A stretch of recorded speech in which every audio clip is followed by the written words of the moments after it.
Hello friends, welcome on my YouTube channel hopes and reality. आज हम लोग class 4 की एनसीईआरटी करेंगे ईवीएस सब्जेक्ट की। और इसमें पहला चैप्टर है चलो स्कूल चलें। चलो स्कूल चलें में देखेंगे कि बच्चे कैसे स्कूल जाते हैं। असम में बच्चे कैसे स्कूल जाते हैं, तो असम में बांस से बना हुआ पुल होता है और उसी को क्रॉस करके बच्चे स्कूल जाते हैं। लद्दाख की बात करें तो लद्दाख में ट्रॉली से जाते हैं। केरल की बात करें तो केरल में जो है वो वल्लम वल्लम जो होती है वो लकड़ी की बनी हुई छोटी सी नाव होती है और उसी पे बैठ के बच्चे स्कूल जाते हैं। आगे बात करते हैं राजस्थान की, तो राजस्थान जो है वो रेतीला इलाका है, रेत बहुत ज़्यादा है और वहाँ पर केवल ऊंट गाड़ी का प्रयोग करते हैं जो कि रेत में अच्छे से चल सकता है। आगे बात करते हैं हम लोग मैदानी इलाका की, तो मैदानी इलाके में तो बैलगाड़ी का यूज करते हैं बच्चे स्कूल जाने के लिए। और गुजरात की बात करें तो गुजरात में जुगाड़ गाड़ी का प्रयोग करते हैं। इसके आगे नेक्स्ट चैप्टर है आपका कान कान में।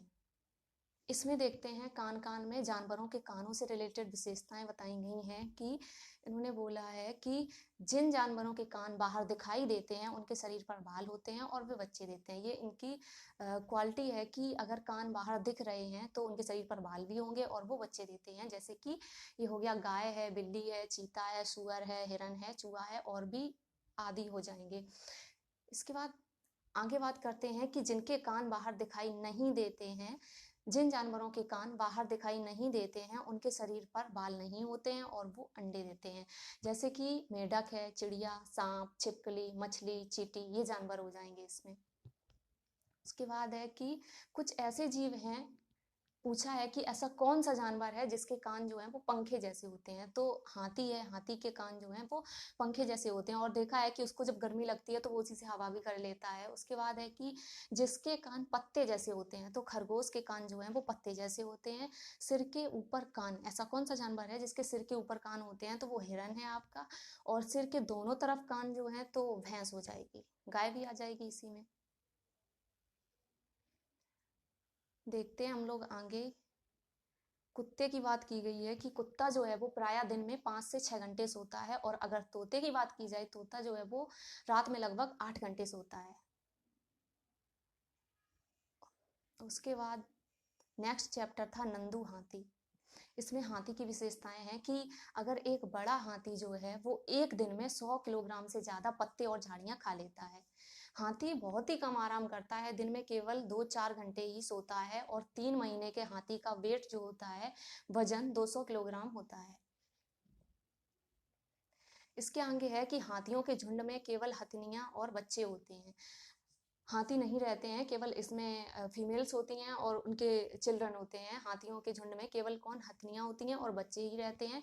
झुंड की सबसे बुजुर्ग हथनी जो होती है वो पूरे झुंड की नेता होती है और एक झुंड में करीब 10 से 12 हथनियां और बच्चे होते हैं। ये हाथी जो होते हैं, जो बच्चे होते हैं, ये भी केवल 14-15 साल तक ही इस झुंड में रहते हैं और फिर वे झुंड छोड़ देते हैं और अकेले रहते हैं। ये हो गई हाथियों की पूरी विशेषताएं। इसके बाद नेक्स्ट चैप्टर था आपका अमृता की कहानी। अमृता की कहानी में खेजड़ी वृक्ष पे बात की गई है कि खेजड़ी वृक्ष जो है वो कहाँ रेगिस्तानी इलाके में पाया जाता है और इसकी विशेषता ये है कि इसे कम पानी की जरूरत पड़ती है। इसकी छाल से हम लोग दवा भी बनाते हैं। इसकी लकड़ी की क्वालिटी है कि इसमें कीड़ा नहीं लगता है। पेड़ की फलियों की सब्जी भी बनाई जाती है और पत्तियां जो है वो जानवर खाते भी हैं।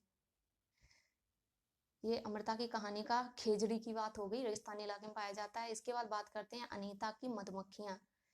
अनीता की मधुमक्खियां में इसमें बताया गया है कि मधुमक्खियों को लीची के पेड़ जो हैं वो लुभाते हैं, मतलब इनको आकर्षित करते हैं। मोस्टली मधुमक्खियां जो हैं वो लीची के पेड़ पर पाई जाएंगी। मधुमक्खी के अंडे देने का समय जो होता है वो अक्टूबर से दिसंबर तक होता है और लीची के फूल जो हैं वो कब खिलते हैं, फरवरी में। हर छत्ते में एक रानी मक्खी होती है जो अंडे देती है। और लीची का उत्पादन जो है वो सबसे ज्यादा कहाँ, बिहार ही फेमस है लीची के लिए। मधुमक्खी के काटने पर, अगर हमें मधुमक्खी काट ले तो हमें क्या लगाना चाहिए, तो खाने वाला सोडा अगर हम उस जगह पर रगड़ लेते हैं तो दर्द में आराम मिलता है। आगे बात करते हैं, चींटियां जो हैं वो भी मिलजुल कर रहती हैं। जैसे कि मधुमक्खियों की बात करी, इसी में आगे की चींटियां जो हैं वो भी मिलजुल कर रहती हैं। रानी चींटी जो है वो अंडे देती है, सिपाही चींटी बिल का ध्यान रखेगी और काम करने वाली चींटियां भोजन ढूंढकर बिल तक लाती हैं। दीमक और ततैये भी समूह में रहते हैं। बात की जाए चींटी के पैर कितने होते हैं, तो चींटियों के पैर जो हैं वो कितने होते हैं, 6 पैर होते हैं इनके। इसके बाद नेक्स्ट चैप्टर है खिड़की से। खिड़की से में ये भाषा बताई गई है कि किस राज्य की भाषा कौन सी है। केरल की बात करें तो केरल में जो है वो मलयालम भाषा बोली जाती है। गोवा की बात करें तो यहाँ पर कोंकणी भाषा बोली जाती है। महाराष्ट्र में मराठी बोली जाती है। गुजरात राज्य में भाषा तो गुजराती हो गई, और कर्नाटक में कन्नड़। उसके बाद देखते हैं कि मडगांव। मडगांव जो है वो कौन से राज्य में है, ये पूछा जा सकता है, तो वो गोवा में है। और गोवा से केरल तक अगर हम जा रहे हैं तो रास्ते में हमें 92 सुरंगें मिलेंगी और 2000 पुल मिलेंगे। आगे बात करते हैं कि मलयालम भाषा में हम किसको क्या बोलते हैं। मलयालम भाषा में जैसे कि माँ की बड़ी बहन यानी मौसी को हम लोग वली अम्मा बोलते हैं, ये है वली अम्मा। और अपनी माँ की माँ यानी नानी को हम लोग अम्मूमा बोलते हैं। चाचा को बोलते हैं चिटप्पन, और चाची को बोलते हैं कुंजम्मा। तो हमने देख लिया कि मलयालम भाषा में मौसी हैं तो वली अम्मा हो गई, और नानी है तो अम्मूमा हो गई, चिटप्पन है तो चाचा हो गई, कुंजम्मा है तो चाची हो गई। और बात की जाए इन ये शहर हैं कुछ, गांधी धाम है, अहमदाबाद है, वालसाड है, ये गुजरात में पाए जाएंगे आपके, और कोझिकोड जो है वो केरल में है। अब हम लोग ये भी देखेंगे कि हमें अगर केरल में एक जगह से दूसरी जगह जाना है तो हम किसका प्रयोग करेंगे, फेरी का। फेरी क्या होती है, फेरी जो है वो एक प्रकार की नाव होती है। नेक्स्ट चैप्टर है आपका हु तू तू। ये किसी खेल का वर्ड है। तो यहाँ पे कर्णम मल्लेश्वरी की बात की गई है। कर्णम मल्लेश्वरी जो है वो कौन है, वेट लिफ्टर हैं, यानी वजन उठाती हैं, वेट लिफ्टर हैं। ये कहाँ की, आंध्र प्रदेश की हैं, और इनके पापा जो हैं वो पुलिस में हवलदार हैं, और ये 12 साल की थी तब से वजन उठाने का अभ्यास करती हैं। अब प्रेजेंट टाइम में ये 130 किलोग्राम वजन उठा लेती हैं। 12 साल से उठा रही थी तो अब ये 130 किलोग्राम का वजन आराम से उठा लेती हैं। उनकी 4 बहनें हैं, वो भी रोज वजन उठाने का अभ्यास करती हैं।